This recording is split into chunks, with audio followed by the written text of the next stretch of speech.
What's up, Ragin Nation? How's it going? This is Alex Yu, and you're watching a Ragin Ronin review. I got a review for you. Last night I watched Jupiter Ascending, and Jupiter Ascending is the latest film from the Wachowskis. The Wachowskis are, of course, most known for their work on the Matrix trilogy, along with a couple of other very ambitious science fiction projects, such as the live-action adaptation of Speed Racer, along with the novel-to-film adaptation of Cloud Atlas. And now comes Jupiter Ascending, and as far as I'm aware, it is based off of their original script.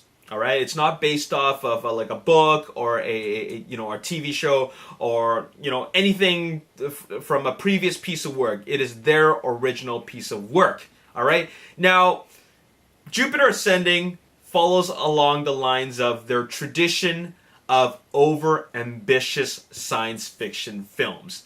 These are big budget films, but unfortunately I gotta say that Jupiter Ascending is no Matrix. And that is really unfortunate because I was really anticipating this film, especially since this film was originally supposed to be released in summer of 2014. It got delayed to 2015 mainly because they were working on some visual effects work. But now that is done, I watched it and I gotta say that it is not a very great film. And it all starts off with the fact that you have a very weak cast. Now, Sean Bean is a great supporting actor, okay? But not so much in this film, all right? He's just kind of there for being there. As for the main leads, Mila Kunis and Channing Tatum, I think they were completely miscast. Mila Kunis' performance is not only is it forgettable, but it's very cringe-worthy. I find that her performance is just as bad as Natalie Portman's performance in all three of the Star Wars prequels. It's just that bad. Okay, she's just not memorable at all. As for Channing Tatum, I like Channing Tatum. I like him when he plays a cop in 21 Jump Street. I also like him when he plays a lot of other roles, but this doesn't seem like the right role for him. He just seems out of place. I think that him playing I forgot what his character's race is called, but him playing that type of like half humanoid alien, half werewolf or lichen type of character doesn't fit. All right, it's just a very odd choice to pick Channing Tatum.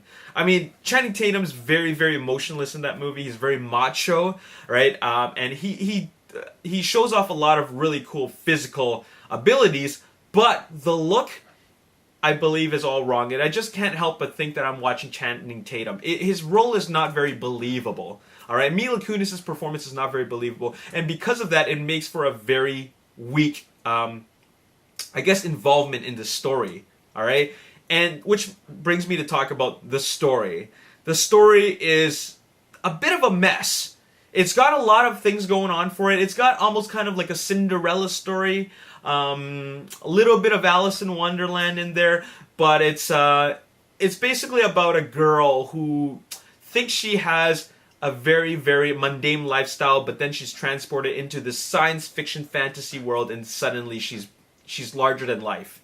All right, she enters into this science fiction world, and suddenly all these crazy things happen. It's kind of like the Matrix, how Neo thinks he has a pretty normal life, then suddenly he sees the bigger picture, and then it's like a lot crazier. Same kind of concept. Unfortunately, it seems like just an excuse to show off some great space sequences or science fiction sequences. It doesn't seem very involved. It doesn't seem like very thematic. It doesn't seem, what I mean by that is it doesn't seem like a lot of these great spectacular scenes really need to be there, except for the purpose of bringing you spectacle. And that seems to be the direction of the Wachowskis. They give us a couple of really cool scenes, but the movie is very bipolar. Okay, what I mean by that is that you show off some really cool scenes, and then you jump back to Mila Kunis doing something very mundane, and then you jump to these awesome scenes. Then you see Channing Tatum doing something silly, and then, or he's doing something that is just not very interesting. And a lot of the scenes, the battle sequences, are really quite the same Alright? It's just a lot of flying around and shooting lasers at each other, and there's nothing really more than that. It's not even like I want to root for any of these characters' survival, mainly because they act so poorly. And another thing is that they don't seem to be in any amount of danger. It's Channing Tatum's character is totally OP, and he just just shoots lasers everywhere. He's on these aerial rollerblades, and he's flying around everywhere, and he can always find a way to seem to dodge the lasers. And I don't know, it just seems like it's all style, no substance. And that's pretty much it. You got a lot of really cool space sequences, and it's very cool to see, these types of visuals. After seeing not that many, after watching Guardians of the Galaxy, you want to watch more like science fiction environments and settings, right? But this movie doesn't really quite deliver. You got some very forgettable characters, and it just seems like the Wachowskis are just trying to recreate the success of The Matrix, and they don't try hard enough to be that great of a movie. And it all really came down to the poor direction and the poor performances. So unfortunately, I'm gonna have to say that this is a movie I can't recommend. Even though I was totally anticipating this film, it felt like it had a lot going for it. I can't say that it has many great moments. It's a bit of a dud. Okay, I'm gonna have to say that this movie is a 3.5 out of 10. Okay, the original Matrix is still great. I mean, it's a classic. Cloud Atlas has its moments. It's a really quite decent film after watching it for the second time. But a lot of these projects that the Wachowskis always work on are really overly ambitious, a little bit too ambitious for what they can handle. Now, one film that's really quite outstanding that they worked on was V for Vendetta. That is an outstanding film. Okay, they wrote it, they produced it, but they didn't direct it. James McTeague directed it. It was a smaller budget film, but the Wachowskis also teamed up with Joel Silver. All right, and maybe that was their success, because The Matrix, they teamed up with Joel Silver as well, serving as a producer, and that ended up being a success. But I think post-Matrix as a matter of fact, when they write, direct, and produce, they take a little bit more than they can handle, and because of that, their movies end up being not that great. So I can't recommend this film.